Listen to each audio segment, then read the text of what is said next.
नमस्कार। देश धर्म पर मिटने वाला शेर शिवा का छावा था, महापराक्रमी परम प्रतापी एकही शंभू राजा था। संभाजी राजांवर या अप्रतिम ओळी त्यांच्या बलिदानाला 300 वर्ष जेव्हा पूर्ण झाली ना, तेव्हा शाहीर योगेशांनी लिहिलेलं आहे. या संपूर्ण कवितेचं अवगाहन करायचं म्हटलं तरी संभाजी राजांच्या विषयी एवढा उदात्त दृष्टिकोन आपल्या मनात निर्माण होतो, एवढी प्रेरणा येते की त्यांचं चरित्र वारंवार आठवत राहावं असं वाटतं. हा मार्च महिना आहे आणि त्यावेळेला तो फाल्गुन मास होता आणि साधारणतः दिनांकानुसार बोलायचं झालं तर 15 फेब्रुवारीपासून 11 मार्चपर्यंत म्हणजे फाल्गुनच्या अमावस्येपर्यंत संभाजीराजांचे हाल हाल चालले ते. पण देश आणि धर्मासाठी हा योद्धा कुठलीही तडजोड न करता मृत्यूपथावर अग्रेसर होत चालला होता आणि अमरत्वाची माळ गळ्यात घालायला सज्ज झालेला होता. तसं पाहू गेलं तर शिवाजी महाराजांचा सुपुत्र एवढी प्रसिद्धी सुद्धा संभाजीराजांचं नाव मोठं व्हायला पुरेशी होती. पण संभाजीराजे तेवढे मर्यादित राहिले नाही. त्यांचं बलिदान बघून लोक म्हणायला लागले की जगावं कसं हे शिवरायांनी शिकवलं आणि मरावं कसं हे संभाजीराजांनी शिकवलं. असं नेमकं काय दडलंय संभाजी चरित्रात हे अगदी थोडक्यात बघायचं झालं तर त्यांची काही अप्रतिम चरित्र आपल्यासमोर येत राहतात. अगदी नवीन बघायला गेलं तर जलद जलन तेजस संभाजीराजा म्हणून डॉक्टर सदाशिव शिवद्यांचं चरित्र आहे. संभाजीराजे इतिहासात कसे होते जसंच्या तसं लिहिलेलं आहे. सुरुवातीला संभाजीराजांना बदनाम करणाऱ्या काही गोष्टी निर्माण झाल्या, अर्थात अज्ञान हे त्या बाबतीतलं कारण होतं. पण डॉक्टर कमल गोखले यांचा संभाजीराजांवरचा एक प्रबंध बाहेर आला आणि संभाजीराजे खरे कसे होते लोकांना कळायला लागले. झालं तर असं की उणपुरं फक्त 50 वर्षाचं आयुष्य शिवाजीराजांना मिळालेलं होतं आणि त्यात युवराज म्हणून संभाजीराजे वयाच्या 12व्या वर्षापासून राजकारणात होते. संभाजीराजे संस्कृत उत्तम जाणत होते. याहून लहान वयात त्यांनी संस्कृतात रचना सुद्धा केल्या. बुधभूषणम नावाचा राजाचं चरित्र सांगणारा, राजाचं चारित्र्य सांगणारा, गुणवर्णन करणारा असा ग्रंथ त्यांनी लिहिलेला आहे. शहाजीराजे संस्कृत जाणकार होते. आजोबाचे गुण नातवात येतात म्हणतात, तशा पद्धतीनं संभाजीराजांच्यात हे आलेले. आणि तुम्हाला एक गंमतशीर घटना मुद्दाहून सांगतो. आग्र्याहून सुटका हे प्रकरण सगळ्यांना माहीत आहे. खरं शिवाजी महाराज ज्या वेळेला आग्र्याला गेलेले होते त्यावेळेला ते औरंगजेबाला भेटायला जात असताना त्यांची एक छोटेखानी मिरवणूक तिथनं रस्त्यानं चालली ती. आणि ती मिरवणूक बघितलेले राजस्थानचे काही लोक होते. त्यांनी आपल्या राजाला ही मिरवणूक लिहून कळवलेली आहे. परकालदास नावाच्या एका अशा तवारीख नवीस म्हणजे बातमीदाराचं एक पत्र आहे. त्याच्यात तो म्हणतो की मी आज दक्षिणेचा राजा शिवाजी आग्र्यात आलेला बघितला आणि बघता क्षणी तो राजा आहे असं वाटतं, असं शिवाजी महाराजांविषयी तो लिहितो. आणि आपल्याला त्याचं कौतुक वाटत असताना तो आणखी एक ओळ त्याला जोडतो की त्याचा मुलगा त्याच्यापेक्षा काकणभर सरस आहे. आपलं लक्ष लगेच संभाजीराजांकडे जात असतं. आणि हे संभाजीराजे आई विना मोठे झाले. म्हणजे अफजल खान ज्या वेळेला आलेला होता स्वराज्यात चाल करून, त्याच्या आधी संभाजीराजांच्या आई गेलेल्या आहेत.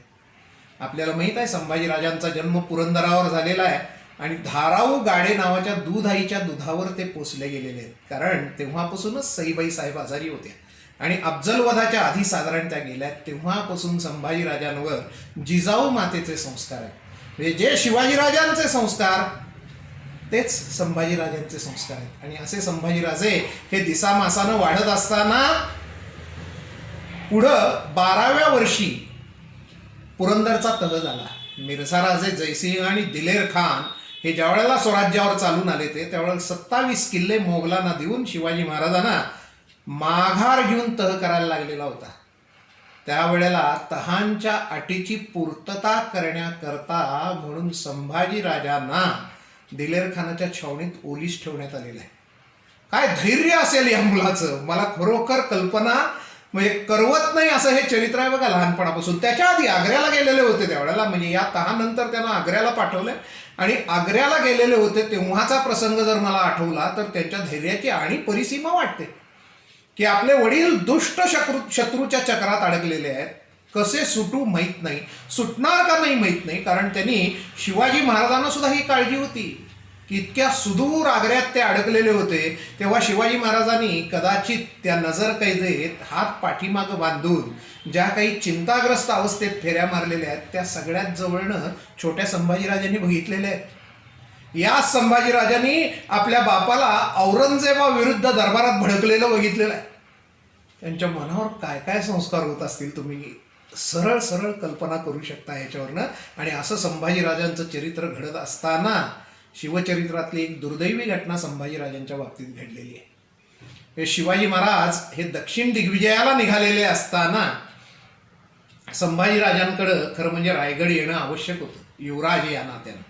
पण गृहकलह दुर्दैवानं निर्माण झाला आणि मंत्री आणि सोयराबाई हे एकत्र पक्षात आल्यानंतर संभाजीराजांना कोकणात ठेवण्यात आलं. संगमेश्वराला किंवा इकडं प्रभावळीच्या सुभ्यावर संभाजीराजांना ठेवलं वगैरे असं सांगतात. आणि शिवाजीराजे दक्षिण दिग्विजयाला निघून गेले. परिणामस्वरूप संभाजीराजे थोडेसे दुखावले गेलेत असं दिसतं. आणि त्यानंतर शिवाजीराजे ज्यावेळेला दक्षिण दिग्विजय करून परत आले त्यावेळेला पन्हाळगडावर त्यांची भेट वगैरे होणार होती. आणि या सगळ्या याच्यात शिवाजी महाराजांनी रायगड म्हणजे संभाजीराजांनी स्वराज्य सोडलं आणि ते दिलेर खानाला जाऊन मिळालेले आहेत. आता नेमकं हे काय घडलं हे समजत नाही.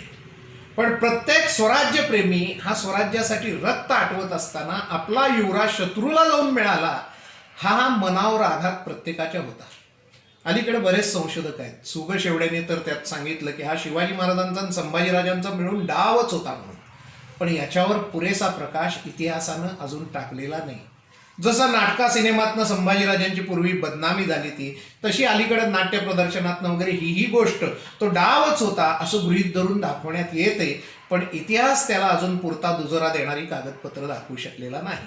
पण संभाजीराजे दिलेर खानाकडे गेले एवढं खरं आहे. आणि त्याला सूत्र म्हणजे दिलेर खानाशी त्यांचा लहानपणापासून संबंध होता हे पण शिवाजीराजांनीच ओलीस ठेवलं. तर तेव्हा तुम्हाला मी सगळ्यांना आत्ता मगाशी सांगितलं. तर असे गेलेले संभाजीराजे जेव्हा स्वराज्यात परत आले आदिलशाहीतनं शिवाजीराजांनी प्रयत्न करून संभाजीराजांना परत आणलेला आहे. कारण भोपालगडावर एक मोठा हल्ला झाला आणि त्यात दिलेर खानाच्या सैन्यानं निर्दोष लोकांना मारलेलं बघून संभाजीराजे अस्वस्थ झाले. ते स्वराज्याची हानी त्यांना बघवली नाही आणि शिवाजीराजांच्या मताला दुजोरा देऊन ते परत आलेत. पन्हाळ्यावर शिवाजीराजांची त्यांची भेट पडलेली आहे. काय बोलणं झालं माहीत नाही. इतिहास असं सांगतो की शिवाजीराजांनी राज्याचं विभाजन करायला सांगितलेलं होतं पण संभाजीराजांनी ते मान्य केलं नाही. आणि ते म्हणले आपणास महाराजांच्या पायाची जोड आहे, आपण दूधभात खाऊन महाराजांच्या पायाशी राहू. मग शिवाजीराजे म्हणले की आम्ही गडावर जातो आणि धाकट्या राजारामाचं लग्न लावून येतो आणि नंतर आपण काय करायचं ठरवूया. असं म्हणून शिवाजी महाराज जे रायगडावर गेले ते तिथंच त्यांचा कैलासवास झालेला आहे. आणि हितनं हिंदवी स्वराज्यात स्वराज्यप्रेमीच्या अंतःकरणाला डागण्यात येईल अशा राजकारणाला सुरुवात झालेली आहे. रायगडावर शिवाजीराजांचा मृत्यू झालाय हे संभाजीराजांना कळवायचं नाही असं सोयराबाई आणि मंत्री पक्षानं ठरवलेलं आहे. आणि हे मंत्री संभाजीराजांना पकडून आणायचं म्हणून आणायला निघालेले आहेत. वाटेत तळबीडला कराडला हंबीरराव मोहिते सरसेनापती होती त्यांना बरोबर घेऊन हे गेले. पण हंबीररावांचं इथं निष्ठेचं एक सोन्याचं पान इतिहासात लिहिलं गेलं. सोयराबाई हंबीररावांच्या सख्या भगिनी. सोयराबाई राजारामासाठी राज्य मागत होत्या म्हणजे हंबीररावांच्या भाच्यासाठी. पण हंबीररावनी ज्येष्ठ पुत्र हाच गादीचा वारसदार असतो या न्यायानं संभाजीराजांची बाजू घेतली. आणि या सगळ्यांना मंत्र्यांना कैद करून संभाजीराजे रायगडावर आलेले आहेत आणि तिथं राजे झालेले आहेत. पण हा राजमुकुट सोपा नव्हता. संभाजीराजांनी अंतर्गत कलह मिटवायचा म्हणून या सगळ्या मंत्र्यांना मोकळं सोडलं. पुन्हा समज फक्त दिली. काही जणांवर काही दिवस नजर कैद ठेवली पण शिक्षा फारशी कोणालाही केलेली नाही. अण्णाजी दत्तोंचं फक्त खातं बदललं खरं मंत्रिपद कायम ठेवलेलं आहे. पण त्याच वेळेला एक प्रचंड मोठी घटना घडायला लागली होती की हे नवनिर्माण झालेलं हिंदवी स्वराज्य संपवण्याकरता स्वतः आलमगीर औरंगजेब म्हणजे आलम दुनियेला मुठीत ठेवणारा असा म्हणणारा आशिया खंडातला सर्वात मोठा बादशाह 3 लाखाच्या वर सैन्य घेऊन तिकडून इकडं निघाला तर खाली. आणि त्याला आणि सैन्य येऊन मिळत होतं. तो पत्र लिहित होता पोर्तुगीजांना की संभाजीवर आक्रमण करा. तो कुतुबशाहीला पत्र लिहित होता संभाजीवर आक्रमण करा. आदिलशाहीला सांगत होता आक्रमण करा. सिद्धीला सांगत होता आक्रमण करा. चहू बाजूनी एकदम वणवा स्वराज्याच्या विरुद्ध पेटला आणि आंतरविरोधातलं स्वराज्य लढवायची पाळी संभाजीराजांवर आलेली आहे. आणि संभाजीराजांच्या आयुष्यातला मोठा संग्राम हा इथून 9 वर्षाचा आहे. 1680 ते 1689 संभाजीराजे औरंगजेब, सिद्धी, पोर्तुगीज, आदिलशाही या सगळ्यांची सर्व आघाड्यावर एकटे लढत होते. प्रचंड शत्रू निर्माण केल्यानंतर समर्थ म्हणतात ना, कठीण काळे ओळखी धरीनात कोणी, संभाजीराजांबरोबर यायला कोण तयार आहे. त्यामुळे त्यांना एकटेपणानं सगळं लढायला लागलं. तर स्वराज्याचे वीर प्राण अर्पण करून संभाजीराजांसाठी लढत होते. शिवाजी महाराजांनी सांगितलं होतं की मी 360 दुर्ग निर्माण केलेत, माझा एक एक दुर्ग एक एक वर्ष लढला तरी खाशा औरंगजेबाला स्वराज्य घ्यायला 360 वर्षाचं आयुष्य लागेल. पण संभाजीराजांच्या कारकिर्दीत नाशिकपासला रामसेज नावाचा छोटेखानी किल्ला 6 वर्ष औरंगजेबाला घेता आला नाही. हा पराक्रम संभाजीराजांनी केलेला आहे. गोव्यावर संभाजीराजे चालून गेले त्यावेळेला तिथल्या त्या मांडवी नदीत तो गोव्याचा गव्हर्नर पळत घुसला होता. संभाजीराजे घोड्यावरनं त्याच्या मागे लागलेले होते. हे मांडवीच्या लोकांनी डोळ्यांनी बघितलेलं आहे दृश्य. आणि त्यावेळेला तो गव्हर्नर घाबरून गेला आणि गोव्यात सेंट झेवियर नावाचं एक चर्च आहे, तिथं त्या झेवियरचं मृत शरीर ठेवलेलं आहे. ते कार्निवल शिवाय कधी खाली काढत नाही. संभाजीराजांच्या भीतीनं ते मृत शरीर उघडण्यात आलं आणि त्या पोर्तुगीज गव्हर्नरनं स्वतःची सनद ही त्या प्रेताच्या ताब्यात दिली की संभाजीपासून वाचो. हा संभाजीराजांचा पराक्रम होता.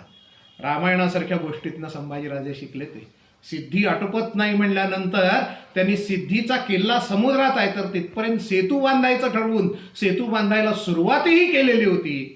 पण चहूबाजूनं आक्रमण असल्या कारणानं कल्याण भिवंडीकडनं हसन अली खान कोकणात आल्यावर त्याच्या मुकाबल्याला शंभूराजे गेले आणि तो सेतूबंधनाचं काम अर्धवट राहिलेलं आहे. एकंदरीत संभाजीराजांच्या या 9 वर्षाच्या धामधुमीच्या काळात बघायला गेलं तर त्यांनी 100हून जास्त लढाया लढलेल्या आहेत. पण संभाजीराजे त्यात एकदाही पराभूत झाले नाहीत. स्वराज्याची जमीन त्यांनी गमावली नाही. आणि असाच हा लढा चालू असताना हा काळ जवळ आलेला आहे. आणि त्या दरम्यान औरंगजेबानं कुतुबशाही संपवली, 250 वर्षाच्या परंपरेची आदिलशाही संपवली, पण त्याला स्वराज्य संपवता आलं नव्हतं. पण शेवटी तो बादशाह काय वाटेल ते इथं लुटायला तयार होता. आणि आपल्याकडे फितुरांचीही काही कमतरता नाही. याच्यात संभाजीराजे कोकण मार्गे संगमेश्वराहून निघालेले होते आणि संगमेश्वरला त्यांचा तिथं मुक्काम असताना कुणी म्हणतात शिर्क्यांनी वतनाच्या लोभानं शेख मुकर्रब खानाला संभाजीराजे होते तिथं आणलं आणि संभाजीराजे घेरले गेले. त्यावेळेला त्यांच्याबरोबर संताजी घोरपडे तरुण अवस्थेतले होते, पुढे गाजलेले सेनापती संताजी, बहिरजी. एक तिथं छोटंसं युद्ध झालं संगमेश्वरला आणि संभाजीराजे सापडले. सापडल्यानंतर त्यांना बहादूरगडाकडे नेण्यात आलं. अख्खा महाराष्ट्र त्यांनी ओलांडलाय, पण दुर्दैवानं त्यांना सोडवण्याचे प्रयत्न फारसे झाल्याचं इतिहासात नोंद नाही. शिराळ्याला तिथल्या गडीत अप्पाजी दीक्षितांनी केलेला प्रयत्न एक प्रसिद्ध आहे, जोत्याजी केसरकरांनी केलेला प्रयत्न प्रसिद्ध आहे. असं किरकोळ प्रयत्न वगळता संभाजीराजांना सोडवायचे प्रयत्न झाले नाहीत. का नाहीत याच्यावर सुद्धा इतिहास प्रकाश टाकत राहील तर आपल्याला बरंच काही बघायला मिळेल. पण इथून संभाजीराजांच्या बलिदानाची गाथा चालू होती. यावेळेला संभाजीराजांना बहादूरगडला नेण्यात आलं. त्यावेळेला त्यांची बिनखोगिरीच्या उंटावरनं धिंड काढण्यात आली विदूषकाचे कपडे घालून. त्या मोगल छावणीतली बायका पोरं सुद्धा आपल्या राजाला दगड मारत होती. आणि तख्ता कुलाव म्हणजे लाकडी जोखड म्हणतात, ज्यात मान आणि हात अडकवलेली असते, असं संभाजीराजांच्या आणि त्यांच्या बरोबरीनं लढणाऱ्या कवी कलशांच्या गळ्यात अडकवण्यात आलेलं होतं. आणि या दोघांची ही धिंड औरंगजेबासमोर आणण्यात आली आणि औरंगजेबाचा अजून विश्वासच बसला नव्हता की संभाजी सापडला. आणि प्रत्यक्ष त्यानं त्या जोखडात अडकवलेल्या त्या तेजस्वी राजाला ज्या वेळेला बघितलं त्यावेळेला औरंगजेब तख्तावरनं उठला आणि त्यानं येऊन जमिनीचं चुंबन घे, अल्लाची करुणा भागली. त्यावेळेला संभाजीराजे कवी होते, तुम्हाला सांगितलं संस्कृतात त्यांनी काव्यरचना केलेली आहे. आणि कवी कुलईश म्हणजे कवी कुलेश हा त्यांच्याबरोबर होता. संभाजीराजे असं सांगतात, म्हणजे इतिहासकार असं सांगतात की संभाजीराजे त्याही प्रसंगात कवी कलशाला विचारलं की अरे हा औरंगजेब खाली आला आणि जमीन चुंबायला लागला, यावर तुला काही सुचतंय का? त्यावेळेस कवी कलश म्हणलेला आहे, राजन हो तुम साचे खूप लढ्यो तुम जंग, तव तप तेज निहार के तखत त्यजत औरंग. अरे तुझं तप तेज बघून औरंगजेबानं संपूर्ण सिंहासन सोडलं, तख्त सोडलं.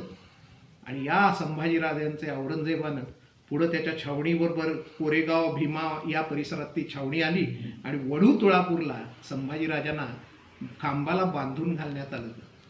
आणि हे संभाजीराजांचे तेजस्वी त्या कवीचे उद्गार वगैरे ऐकल्यावर औरंगजेबानं त्याची जीभ हासडली, त्याचे डोळे फोडले. आणि औरंगजेब हे संभाजीराजांवर उपचार करायचा की पहिला त्याची जीभ हासडायची कवी कलशाची, मग संभाजीराजांची हसडायची. का तर संभाजीराजांना भीती निर्माण व्हावी. आणि इथंच कथा सांगतात की त्याला धर्मांतर केलं तर सोडतो असं औरंगजेबानं सांगितलं. पोवाड्यातनं वगैरे हा प्रसंग येतो, पण संभाजीराजांनी सांगितलं की हा धर्म मेलो तरी सोडणार नाही, तू पाहिजे असलं हिंदू धर्मात ये. आणि अशा पद्धतीचं संभाजीराजांचं हे बलिदान 1 महिना चालू होतं. म्हणून आपल्या इथं धर्मवीर मास पाळला जातो उपवास करून, की रोज संभाजीराजांचे नव्यानं हाल केले जायचे. त्यांची कातडी सोलली जायची, त्या कातडीवर पुन्हा साय धरल्यासारखं पातळ आवरण आलं तर ते सोललं जायचं, मिठाचं पाणी मारलं जायचं. 1 महिना संभाजीराजांचे असे हाल हाल करत फाल्गुन अमावस्येला संभाजीराजांना ठार मारण्यात आलं. फाल्गुन अमावस्येलाच का मारण्यात आलं तर दुसऱ्या दिवशी हिंदू लोक नववर्ष गुढी उभारून साजरं करत असतात. त्यांच्या नववर्षाला अपशकुन करायचा त्यांचा राजा मारून, हा दुष्ट हेतू होता. कंबर खच्ची करायची होती हिंदू धर्माची, हिंदू राज्याची. म्हणताना औरंगजेबानं हा डाव खेळला. पण औरंगजेबाला कळलं नाही की संभाजीराजांचं हे भीमेकाठी ठिवकणारं रक्त भीमेत जाऊन मिसळलंय आणि त्या रक्तातनं संताजी धनाजी सारखे कडवे योद्धे निर्माण व्हायला लागले. हे औरंगजेबाला शेवटपर्यंत कळलं नाही. आणि औरंगजेब शेवटी या मातीत गाडला गेला. खरं स्वराज्याचा झेंडा फडकतच राहिला. राजाराम महाराज 11 वर्ष, ताराराणी 7 वर्ष, औरंगजेब संपला, खरं स्वराज्य जिवंत राहिलं. ही देणगी संभाजीराजांच्या त्या रक्ताची होती. आणि म्हणूनच कवी योगेश म्हणतात, देश धर्म पर मिटने वाला शेर शिवा का छावाता, महापराक्रमी परम प्रतापी एक ही शंभू राजाता, तेज पुंज तेजस्वी आके निकल गई पर झुका नहीं, दृष्टी गई पर राष्ट्रोन्नति का दिव्य स्वप्न तो मिटा नहीं. ही कविता मला तेवढ्या करता आवडते की डोळे गेले म्हणून स्वप्न जात नाही. ते म्हणतात, दोनों पैर कटे शंभू के गलत मार्ग पर चला नहीं, हाथ कटे तो क्या हुआ सत्कर्म कभी भी छुटा नहीं. वर्ष 300 बीत गए शंभू तेरे बलिदान को, कौन जीता कौन हारा पूछ लो संसार को, कोटि कोटि कंठों में तेरी अमर जय जयकार है, अमर शंभू तू अमर हो गया, तेरी जय जयकार है, तेरी जय जयकार है. धर्मवीर छत्रपती श्री संभाजी महाराज की जय. मंडळी, वाचन कट्ट्यावर जर तुम्हाला संभाजीराजांचं सत्याच्या जवळ जाणारं म्हणजे दोन्हीकडचा अभिनिवेश, कौतुक करणारा आणि त्यांना वाईट ठरवणारा, दोन्ही अभिनिवेश बाजूला ठेवून जर खरं चरित्र वाचायचं असेल तर राजा शंभू छत्रपती म्हणून जे चरित्र लिहिले देशमुखांनी ते आपण जरूर वाचावं एवढी आपल्याला विनंती करतो आणि माझ्या वाणीला विराम देतो. धर्मवीर छत्रपती श्री संभाजी महाराज की जय.